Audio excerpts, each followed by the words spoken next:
I got my bill at the end of September, and it was $600 for data overcharge. The Fido representative says, "Sir, you have roaming charges of $22,000. He was Skyping his girlfriend in Montreal for a few hours. The ironic thing is I didn't even want to use my phone. He was in Mexico, his son using his phone for a few hours over 3 days on YouTube. Neither man had warnings about just how big the roaming or data charges could get. They say, but don't worry, because you signed up for the international package, and we have it on record that you had called us about it. We'll bring it down to $2,200. Look, if I bought an extra data package, this would have cost me $30. How did I go from $30 to $600? If I had purchased more data to begin with, I could have done it for a fraction of what I ended up paying. So really the question is, what is it costing them?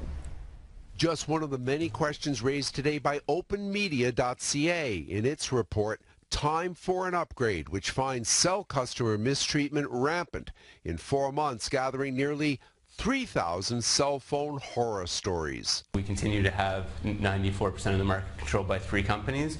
I think we're going to continue to see Canadians price gouged, facing disrespectful customer service and lagging behind the rest of the world.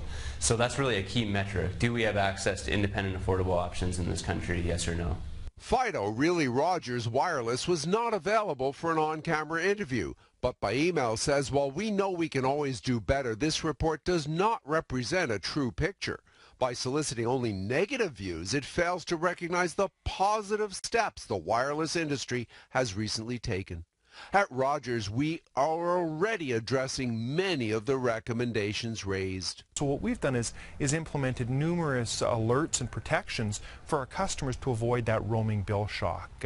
And then we start sending out notices starting at just 2 megabytes that, hey, you've used this much, this is what that's going to cost. Plain, transparent. Once you hit $200, we cut your service. But Rogers Fido customer Bowie, who beat a $22,000 roaming bill down to just $200 after the media jumped on his story, says the government is to blame. Our government, the CRTC, needs to regulate this kind of behavior. This corporate misbehavior has been going on for years.